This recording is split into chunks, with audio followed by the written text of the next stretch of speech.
Тэнгэр газар үүсгэхээс өмнө хайр аль хэдийн оршин байсан гэдэг. Гурван ертөнцийн дунд хувь тавилан утсаа татаж бурхад ч үлзүрчиж чадах нэгэн тангараг байлаа. Чи хин нэгнийг хайрлаж байсан уу? Хайрынхаа төлөө бурхнаас сурууж Тэнгэрийн хуулийг зөрчиж чадах хэмжээнд. Чи хин нэгнийг үзэн ядаж байсан уу?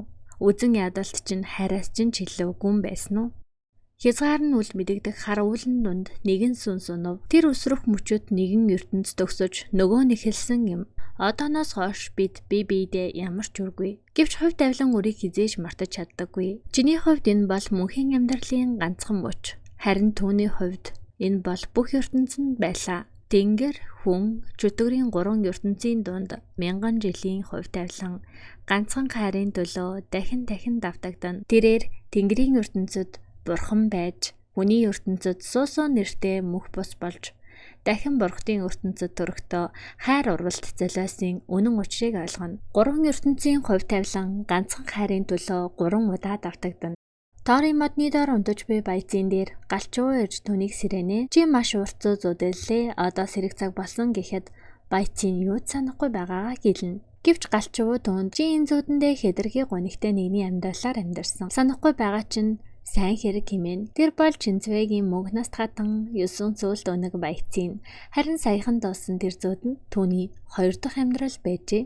Тэр гэртээ ирэхэд түүний үнэнч туслах мэйгүү өгтнаа.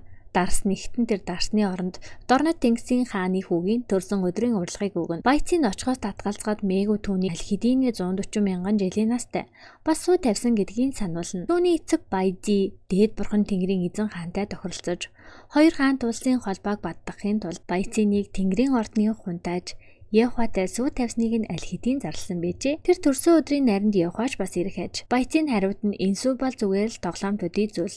Би Чинцвэгийн хатан хаан байж яаж өөрөөсөө 90 мянган жилийн насаар дүү хүүгэдтэй гэрлэг болж байна гэж хэлдэг ч эцэст нь далай гатлан Тэнгэрийн ордонд очноо. Тэнгэрийн ордонд ирэхэд хит хурцнаар түүний нүдийг гэлбуулж байсан тэр нүдээ хамгаалаад цагаан давгаар бочглоо.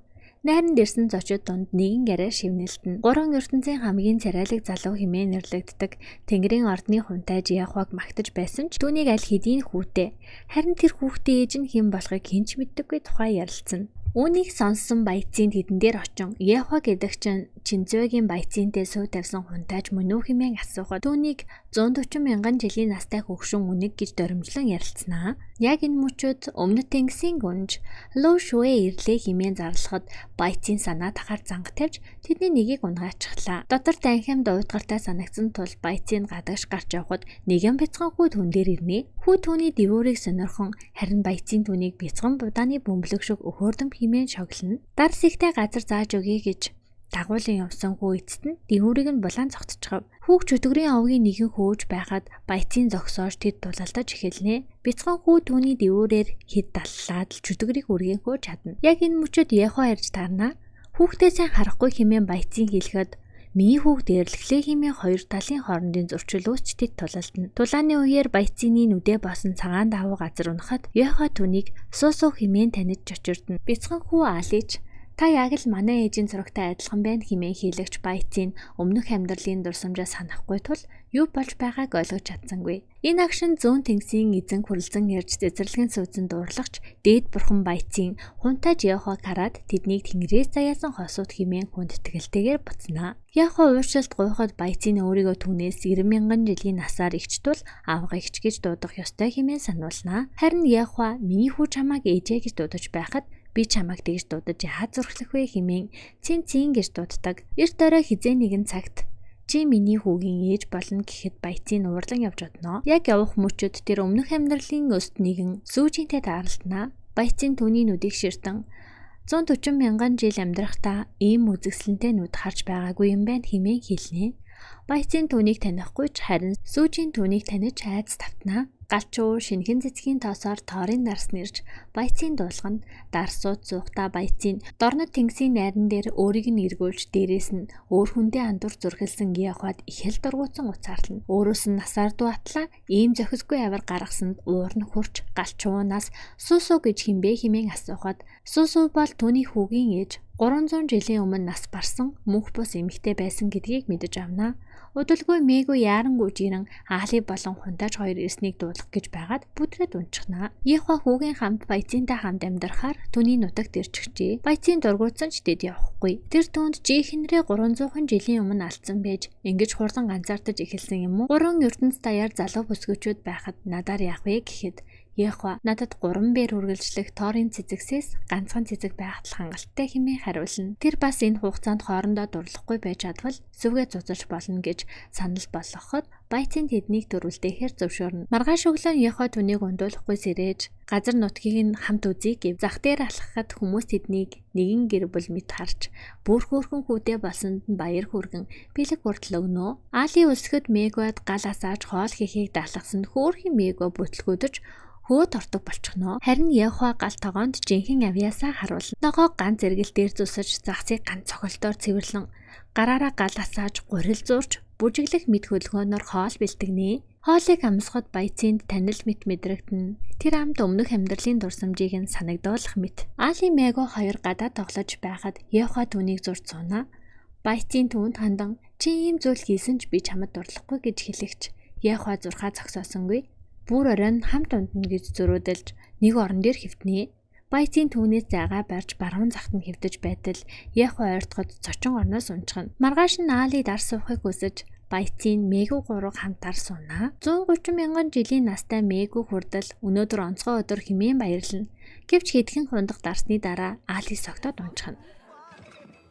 Яхва ирээд Баяцинд хүүхдэд дар суулгалаа хэмээн зэмлэхэд Баяцин тэр чинь 9 тэнгэрийн орны бяцхан мөнх удагт хэдхэн хундаг дарс юу ч биш хэмээн өмгөөлнө. Алис ирэхгүй байгаад Баяцин ихе занаа зовсон ч хүү хөөжөлтөө зөөзөөдлөн унтаж буй харж сэтгэл нь амарна. Тэгээд Баяцин түүнд ууртаагаар хэрвээ хүсвэл та хоёр буцаад явж болно хэмээн хэлээд гарч одно. Бухимдсан Баяцин галчуу найзындаа очсон тэр мөчүүд Мэгу сандрангуй жирнэ. 9 тэнгэрийн ордноос Хунтажийн төрөл садан бууж ирж бяцхан дээдэс Алийг хүчээр авч явах гэж байгаа бөгөөд тэд яг одоо янхуу агам өөдөнд ирчихсэн байв. Али зүхтан агуур орчихлоо. Араас нь орсон сүүжийн агуун гүнд хөлцөн нэгэн дүрийг олж харна. Тэр бол чөдгөрийн овгийг битүүмжиж байсан Моян дээд бурхан байлаа. Удалгүй Баяцин ирэхэд сүүжийн зөвшөөрлгүй ирсэн дуучлал гуйсан дүр үзүүлээд гэрлээгүй хүмүүс нэг герт нэг оронд ундаж байгааг Тэнгэрийн хуйланд хар шимийн хатуу шөмжлөн. Харин Баяцин энэ бол миний эзэмшлийн нутаг. Энд бүгд ирэх чөлөөтэй. Тэглээч чи намайг хүндлэх учиртай хэмээн хариу барина.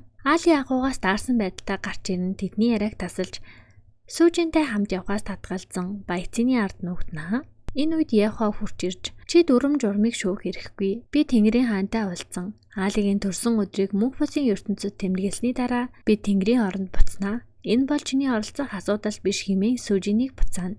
3 ертөнцийн хамгийн харанхуй агууд уу гашууд авцсан чөдгөрийн гашуудаа л зураатна. Яагаад ганцхан миний хүүхдэл шийтгэгдэх ёстой юм бэ хэмээн зөрхрөн уйлна. Дүүн дээр сүүжийн ирж дорлог тэнгисээс зугтаж чадсан хин нэгний тусламж байсныг сануулна. Моён чөдгөрийн овгийг бидүүмжилгээс өмнө тэд дэлхийг захирч байсан ч одоо арай ядан ам зоож байгааг нь сануулж чи өгсөн хүүхдээ амьлуулахын тулд тэр өдөр бяцхан хүүг хулгайлахыг хүссэн хэмээн илчлэнэ. Хэрвээ Тэнгэрийн овог үүнийг мэдсэн бол чөдгөрийг өршөөхгүй байсныг хэлэхэд чөдгөр сүүжинээс юу хүсэж байгааг нь асуухад би чамд туслахыг хүсэж байна хэмээн хариулна. Нөгөө талд Яхва Баяциныг жүнжийн хулан дагуулan ирнэ. Энэ газар бол мөнх бусын орон ба мөнх ертөнцийг холбодог гүүр мэт орон зай. Алигийн төрсөн өдөр бүрээр аав нь хүүгээ давчирч ичэд хэрэглэлгүй гал асааж өөрсдийгөө мөнх бус мэт амьдруулдаг байжээ. Суусугийн зургийг хараад Баяцин тэр үнэхээр надтай адилхан юм. Ямар хүн байсан бэ гэж асуухад Яхва 300 жилийн өмнөх түүхийг ярьж өгнө. Дорнод тэнгис тавраг загасны овог бослог гаргаж тэр 7 өдөр 7 шөнө тулалдсан ч ялсны дараа бүх хүчээ алдан жирийн мөнх бус хүнтэй адил болжээ. Тэр үед нэрчгүй нэгэн охин түүнийг олж асарч эдгээсэн нь суусуу байв. Түүний нэрийг Яхва өөрөө өгчээ. Тэд 9 тэнгэрийн дор гэрэлтэй бадалж нэгэн дарвхан зуслангийн байшинд хамт амьдарч 4 улирлыг хамт өнгөрөөсөн. Хэрвээ түүнтэй хамт байж чадна гэвэл би жирийн мөнх бус байхыг хүлээн зөвшөөрөх байсан гэж Яхва хэлдэг. Оройн нь тэд дэнлүү хөргөж Баяцинаас хүслийг нь асуухад 3 ертөнц 3 амьдралд 10 бээр үргэлжлэх Торын цэцэрлэгт амьдрах хэмээн хэлнэ. Энд хүслэн суусуу байхдаа зүрхэндээ тээж явсан хүсэлтэй яг адил байлаа. Үсээ самнуулан суухдаа Яхва дотроо тэр өнгөрсөнд болсон бүхнийг хизээж буй санаасаа хэмээн хүснэ. Баяцын 70,000 жилийн турш мөсөн дотор нойрсон багш Моёны өмнө зогсон цаг хугацаа өнгөрөх тусам дурсамж будгарч багшийн төр хүртэл зүүд мэд замархан байлаа. Гэвч түүнтэй дэндүү адилхан нэгэн хүнтэй уулзснаас хойш өөрийнхөө өнгөрсөн дэргэлзэж эхэлнэ. Би хэн байсан юм бол? Энэ бүхэн зүүд байсан юм болов уу? Нөгөө талд Яхва Сусогийн сүнс хадгалсан дэнлүүний өмнө тэр намайг уучлах болов уу хэмээн бодол тавтан суун. Баяцны дүрд хувирсан жөтгөр агууд ирж түүний багшийг хулгайлан явлаа. 70,000 жилийн өмнө Дорнод далайн тулааны үед Чөтгөрийн хааныг Дорнод тэнгисийн шидэд хонхонд Моян дээд бурхан хорчихжээ. Гэвч хонх түүнийг өвөрд хорж чадахч тэдний авгийн цус түүнийг өвөрд хорж чадахгүй байлаа. Тэр Чөтгөрийн хааныг хорихдоо өөрийн сүнсээч бас золиослох ёстой болж өмнөд тэнгисийн энэ хонхыг эвдэлж тэнгэр газрыг өмнөө сөхрүүлэх тэр өдөр Моян чамайг буршлах болно хэмээн тангаргалан чөтгөр хоригджээ. Баяцын гэртээ ирэхэд Мего болон түүний нөхөд зэвсэг барьчихсан түүнийг жинхэнэ эсгэд эргэлзэн. Багшийн цогцос алга болсныг мэдэж аван чөтгөрийн зөкөдөллөө. Харин энэ үед чөтгөр Мояны биеийг хаанд аврагл болгон өгч түүнийг амьлуулахыг хүснэ. Баяцын галч чумууны хамт ирж чөтгөрийн агуун цэргүүдтэй тулалдаж 9 сүүлээ дэлгэж чөтгөрийн эсрэг тулалдлаа. Тэдний тулааны үеэр хөлдсөн багшийн бие болон чөтгөрийн сүнс хоригдсон хонх хоёр агуун гүн рүү унах гэж байв. Баяцын багшигаа барьж авч чаддагч чөтгөр хонхыг агуун гүн рүү унгааж алдна. Хөө гашууд автсан чөтгөр уйлан түүний багшийг цохих гэсэн ч тэр өмнөөр нь орж өөрийн биеэр хамгааллаа. Түүнтэй хамт агуун гүн рүү унах гэхэд Яхва арш тэднийг хамгаалж чадлаа. Би өнөөдөр дээд бурхны биеийг аваад явлаа. Энэ удаа чамааг орхий гэж чөтгөрт хэлээд явлаа. Тэнгэрийн сударт 70,000 жилийн өмнө чөтгөрийн овгийн босцохын үеэр Моян дээд бурхны сүнс сарнсан гэж тэмдэглэсэн байдаг. Харин дараа нь түүний 17 дахь шав Синги түүний биеийг авч яваад ор зураггүй алга болсон. Чи бол түүний шав Синги байжээ. Тэр түүний биеийг энэхүү агууд авчирч таны сүнс эргэж иртэл би таныг хамгаалах болно хэмээн амлалт өгч энэ олон мянган жилийн туршид түүнийг хамгаалжээ. Тэр эхний амьдралдаа Синги, хоёр дахь амьдралдаа Сусо, гурав дахь амьдралдаа Баяцны дүрээр амьдарч байна. Тэдний газар нутагт байдаг Аршаан нь биеийн шархыг хамгийн сайн эдгээдэг. Гэхдээ сэтгэлийн шархыг хэн чимжилж чаддаггүй. Би чиний ой санамжийг эргэн ирэх хүртэл чиний хажууд байж чамайг хамгаалах болно хэмээн Яхва амлалт өгнө. Тэд хамтдаа Тэнгэрийн ордон руу явж хормын ёслоо хийхээр болов. Түүнийг ордонд ирэхэд Сусогийн үйлчлэгч найнаа би таныг 300 жил хүлээсэн гэж түүний өмнө сүгдэн уйллаа. Түүнийг зохисгүй хандлаа хэмээн сүүжийн тэрхүү үйлчлэгчийн толгойг авгийгч хунтааш түүнийг хамгаалаад Баяцны үйлчлэгч болгодог. Орой болж татвар хатан сүүжийн түүнд бэлэг илгээхэд айд сандарсан найнаа эзнээ дагуулan зүхтаж тэд ирж байна та хунтаачийг дуудаарай хэмээхэд аль хизээний тэд ирчихсэн байлаа. Тэр найнааг эзнээ алснаас хойш 300 жилийн турш галзуу байдалтай амьдарч байгаа гэж хэлдэг. Харин би танд өнгөрсөн бүхний талаар ярьж өгч болно хэмээгээд ярьж эхэллээ. Сусо Тэнгэрийн оронд ирэхэд чамшиг сур дуйлаантай ёслол хийж угтаж аваагүй. Хунтааж энэ талаар Тэнгэрийн хаанд ч мэдэгдээгүй. Тэгэхээр Тэнгэрийн ордны хинт Сусог хэн болохыг мэдээгүй. Хүмүүс түүнийг жирийн л нэг үйлчлэгч гэж боддог байсан. Хунтааж энд Сусог аюулгүй байж хүүхдээ эсэмийн төрүүлгийг нь хүлээж байсан. Харин тэр өдөржин энд хунтаажийг ирж уулзахыг хүлээдэг байсан. Гэхдээ хунтааж хизээж түүндээ уулзахаар ирээгүй. Тэр айжмаар ойлгож эхэлсэн. Хунтаажид дурлах хэрэггүй нэгэн байсан гэдгээ гэж хэлсэнд чааш сонсохыг хүсээгүй тул буцахыг хүссэнд та түүнийг яаж өгснийг мэдхийг хүсэхгүй байна уу? Тэр энд хүүгээ төрүүлээд 1 хоногийн дараа энэ шатаар өсөж гарсан. Тэр эндээс үзрэх юм бол буцаад мөнх бусын амьдралаар амьдарч чадна гэж бодсон. Гэхдээ энэ бол цаазын давцсан. Мөнх бус эндээс үзэрвэл түүний сүнс үлдэхгүй замхран алга болдог. Гэхдээ 300 жилийн өмнө тэр яг эндээс үсэрсэн. Тэр үед Яхва хаан байсан юм бэ? Яагаад түүнийг үл тоосон юм бэ гэж асуухад тэр үед Тэнгэрийн хаан түүнийг залгамжлагчаараа зарласан. Тэр яаж нэг мөнх бус эмэгтэйн төлөө хунтаажийн байр суурь орхих билээ? Яг энэ үед түүний дагуулж явсан бар Баяцныг хар уулан хавцал руу унгаах гэж оролддогч тэр өөрөө тэрхүү хавцал руу унчихдаг. Чи одоо ч ойлгохгүй байна уу? Хунтаач ихнэрээ хамгаалж чадаагүй дээ. Одоо ч харамсдаг. Таны гэсэн сэтгэл хайр биш, харин нөхөн төлбөр. Тэр нас барах үедээ бид нэг нэгэндээ үгүй боллоо гэж хэлсэн. Гэхдээ тэр суусууд их хүртэй гэж боддог гэж хэлэхэд Баяцны сэтгэл эмзэглэж тэр газраас холдон одлоо. Тэдний хормын ёслолын өдөр ирэхэд Баяцын Сусогийн талаарх бодол бодогцоор л байв. Энэ сэр дуйлаантай ёслол хуучин эхнэрдээ зориулж бэлдсэн ёслол лөө. Чи түүнтэй гэрлэн гэж хэлж байсан уу? Би 300 жилийн өмнө болсон явдлын талаар мэдмээр байна. Надад хэлээд өгөө гэсэнд тэр хариуд нь би түүнд өртөө гэж хэлдэг. Чи түүнд өрөө төлөхийг хүссэн өрөө надад тулж байгаа юм уу гэж хэлээд ёслолыг зогсоон гарч явлаа. Галч өвөө түүн дээр ирж янхуу агуу мус хайлж байгааг түүний бие дахин сэргэж байна. 70,000 жилийн турш түүний сүнс дэлхийн ертөнцөөр нэг тархсан. Одоо чиний хийх ёстой зүйл бол түүний сүнсийг цуглуулж бидэнд оруулах. Хоёр ертөнцийг холбох ариун эрдэнэ байдаг. Тэдний нэг бол сүнс цуглуулагч Дэнлүү. Тэр Дэнлүүний голыг Инжоогийн мөнхийн өвсөөр хийдэг. Яхва сүнс цуглуулагч эрдэнэ байдгийг сонсож түүнээс өөрт нь түр зээлхийг хүссэнд Дэнлүүг ахин ашиглах юм бол тэр үрд мөнх алга болох болно хэмээн Дэнлүүг түнд өгсөнгүй. Тиймээс Инжоогийн мөнхийн өвсийг авахар явлаа гэсэн ч Яхва түнд дургуутсав. Дэлхийн ертөнц үүсэн цагаас эхлээд хинж дэшээ очиж зүрхлээгүй. Үгүй бол сүнс холбогч Дэнлүү нэгээс олон байх байлаа. Чиний сэтгэлд намайг багтаах зай байхгүй юу гэж Яхваг асуухад чиний сэтгэл хэн байдаг юм? Тэр үү эсвэл би юу гэж асуулаа. Дэнлүүн дотор байгаа сүнс бол 300 жилийн өмнөх чиний дурсамж. Чи бол тэр. Чи амьдралынхаа нэгэн хэсгийг л мартсан. Харин тэр цаг үед чинь бидний өнгөрсөн амьдрал байгаа гэж хэлдэгч. Чи надад энэ Дэнлүүг өгөхгүй тулд худал зүйл зохиож хэллээ хэмээн уурлаад явчихлаа. Дэлхийн ертөнц өссөн цагаас эхлээд хинч дэшээ очиж зүрхлээгүй Инжоогийн мөнхийн өвсийг авахар баяцын замдаа гарлаа. Мөнхийн өвсийг олж авах гэсэнд газар хөдөлж нэгэн амтан ам оров. Ширүүн тулаан болж тэр ялагдаж эхэллээ. Яг энэ үед Яхва ирж түүнд туслав. Тэд хамтдаа түүний эсрэг тулалдсан ч Яхва хүн дээр бэртэл авч тэрхүү өвсийг авч чаддаггүй. Тэр өвсийг авах боломж байсан ч тэр Яхваг хамгаалахын тулд тэр өвснөөс татгалзжээ. Агууд очин багшийнхаа өмнө би бүтлгүүдэж өвсийг авч чадсангүй. Таны хөлцөн цагаас эхлэн миний зүрх сэтгэл хамт хөлдсөн. Гэвч Яхва хунтайч миний зүрхийг гисгэж чадлаа. Эцэст нь миний ургийн мод цэцгэлхэн хэмээн хэллээ. Яхва хунтааж түнд өөрийнх нь өмнөх амьдралын дурсамж хадгалагдаж буй Дэнлүүг өгч эцэст нь үнэнтэй нүүр тулна. Сүүжийн түн дээр ирж хүл хүнд түүнийг дагуулan хавцлын ирмэг дээр ирээд Тэнгэрийн хаанд нь намайг хунтаачтай гэрлүүлэхээр зарлиг буулгасан. Чи энд байх албагүй гэд хавцлаас түлхэх гэж байсан ч Яхва гэрж таарахад өөрөө хавцлаас усарч эхлэв. Тэр намайг хавцлаас түлхчихлээ. Би юм харахгүй байна гэж хэлгээд суусуу би түлхээгүй гэж хэлсэн ч түнд итгэсэнгүй. Ингээд юусэн Тэнгэрийн гүнжийн эсрэг хуйлдаан зохиосон хэрэг дунаж гүнжийг тайдагруулахын тулд түүний нүдийг гүнжид өгч тэр хараагаа алджээ. Энэхүү шийдэглийг Яхва өөрийн гараар хийжээ. Хараагаа алдсан суусуу дөнгөж төрсөн хүүхдээ тэрвэн цэргүүдээс зүхтан хавцал дээр ахин ирлээ. Сүүжийн түүнийг энэ бол чиний байх ёстой газар биш.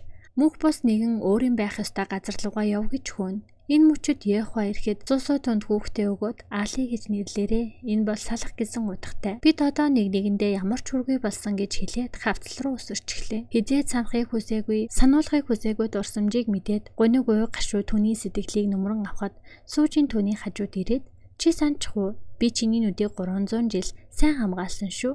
Чи мөнх бус суусуу байна уу? Аль эсвэл мөнх наст баяцсан байна уу? Чи энэ цаазын тавцан дээрээс өгөх тавилантай хэвээрээ байна гэж хэлээд хавцал руу түүнийг түлхэн унгаачихлаа. Харин энэ үед Яхва ирж түүнийг хар уулан дундаас гарган ирж чаддаг. Би өөрийн нүдээ эргүүлэн аммаар байна гэхэд тэр түүний нүдийг сэлмээр зүсээд хайчихлаа. Санахыг хүсээгүй дурсамжаа санчихсан баяцын тоорын модны доор гуниг харуулсалтаа автан зүрхрэн уйлж харин түүнийг Яхва хүлээн зогсоно. 300 жилийн өмнө цаазын тавцнаас хүн дээр бэртсэн баяцын ирж галч уунаас суусуугийн амьдралыг бүгдийг нь мартуулж өгөөч хэмээн мартуулдаг аршаан авч үжээ. Тэр бүх зүйлийг мартахыг хүсэж байна гэд ахин аршаанаас гуйхад чи дахин мартуулах аршаан уусан ч гэсэн 3 ертөнц 3 амьдралдаа хизээж мартаж чаддаггүй зүйл гэж байдаг. Гимгүү хүнийг гүдгсэн харгас гэрцгийн нэгэн 9 тэнгэрийн сүүжиний шидийн хүчийг битүүмжилж мөнх бус болгон шидэт хонхыг хамгаалуулахаар дорнод тэнгис рүү цулж орхино. Явхаасаа өмнө Аалидаа ганцхан удаа уулзуулж өгөөч гэсэн хүслийг нь биелүүлж уулзуулахад түүний цуснаас авч чаддаг. Ингээд дорнод тэнгис цөлөгдөн ирээд чөтгөрийн хаанд түүний цусыг өргөж хонхноос түүнийг суллаж орхив. Гуниг харуулсалтаа авцсан баяцыныг хэдэн өдөр хэдэн шөнө хүлээн зогссон ч тэр түүнтэй уулзахаар гарч ирэхгүй л байлаа. Чөтгөрийн хаан суллагдсан мэдээг дуулж аргагүй эрхэнд явдаг. Галчуу маань бас тулалдаанд оролцохоор нислээ. Хөөрхийн Аалын өдөндөө нулимстай ээж дээрээ ирээд аавта хоёр намайг хүсэхгүй байгаа. Миний нэр үнэхээр аимшигтай. Миний нэрнээс болоод та намайг үргэлж хайж явдаг хэмээн уйлна. Харин түүний үйлчлэгч найнаа түүнд бүхий л үнийг хэлж өгнө. Хунтааж таныг Тэнгэрийн ордонд дагуулж ирснээрээ мөнх бусыг хайрлаж болохгүй гэх дүрмийг зөрчсөн. Таныг хүүгээ төрүүлсний дараа Тэнгэрийн хаанд хэлж түүнийг ятгахын тулд хэсэг хугацаанд таныг нуухаар шийдсэн. Харин сүүжийн энэ талаар мэдээд таныг аргагүй байдалд оруулахаар төлөвлөсөн. Сүүжийн таны нүдийг л хүссэн юм биш, таны амь насыг хүсэж байсан. Тэр таны орон шидгүүлэхийг Тэнгэрийн хаанаас гуйж өөрөө аянгын шийтгэл хүртсэн. Тэнгэрийн хаан таны нүдийг өөрийн гараар авахгүй бол таныг амьд үлдээхгүй гэж хэлсэн. Одооноос эхлээд би чиний нүд болох болно хэмээн хэлээд Сусогийн нүдийг авчи. Сусог цаазын тавцангаас өсрөх үед хунтааж өөрийн хүчийг ашиглаж буцаан авч ирч чадна гэж бодсон. Гэхдээ тэр өмнө нь аянгын шийтгэл хүртээд ямар ч хүчгүй болсон байжээ. Хунтааж яагаад хар хувц өмсөж явдгийг та мэдэх үү? Цус хар өнгнөөс ялгагддаггүй болохоор тэр маш их зовлон туулж яваа. Тэр одоо дайнд явж байна. Өөрийгөө үхэл рүү түлхэж байгаагаас өөрсгөө зүйл гэж хэлдэг. Тамийн галыг дэлхийн ертөнцөөр тараа химэн дуу хадаж чөтгөрийн зэргүүд дайнд бэлтгэн. Чөтгөрийн хаан Ехо хоёрын дунд ширүүн тулаан өрнөн. 9 тэнгэрийн бүхэл зэргүүд чөтгөрийн армийн эсрэг тулалдана. Баяцын 9 сүлт үнэгнийхээ дүр туурч хамаг хурдаараа дайны талбар руу гүйсэрэл. 9 тэнгэрийн хунтаа Жехва өөрийн дүртээ орж тэнгэрээс аянга цахилгаан буулгана. Чөтгөрийн армийг нухчин дардагч чөтгөрийн хааныг тамгалах үед чөтгөрийн хаан ин хэлв. 70,000 жилийн турш хонхтой нэгэн бий болсон учраас намайг өөхөх үед хонхч бас устан үгүй болно гин. Чөтгөрийн хааныг тамгалах үед газар дэлхий дөргиж далайн өсгөлдөж Яхвач мөн адил далайн гүн рүү орхин одлоо. Баяцын түүний араас нэрээр нь дуудан 3 ертөнц 3 амьдралдаа хамт тайван амгалан амьдрна гэсэн биш билүү гэж уйлан гоцорно. 9 сүлт үнэг дээд бурхан эхний амьдралдаа Мояны дээд бурхны 17 дахь шав Синги, 2 дахь амьдралдаа мөнх бос нэгэн Сусу, 3 дахь амьдралдаа Баяцны дүрээр амьдарсан бол 9 тэнгэрийн хунтааж маань эхний амьдралдаа Моян дээд бурхан, 2 дахь амьдралдаа 9 тэнгэрийн хунтааж Ехо болон амьдарч. Баяцын энэ удаа хүлээх ээлж нь өөрт нь ирснийг ойлгож 1000 жилийн турш түүнийг хүлээн харин хувь тавилан хайрыг бүр мөсөн салгаагүй. Учир нь жинхэнэ хайр 3 ертөнц 3 амьдралыг давж чаддаг. Кинотойгоо хамт байсанд баярлалаа. Хэрвээ subscribe дараагүй бол дараарай. Дараагийн бичлэгээрээ уулзтлаа. Түр баяртай.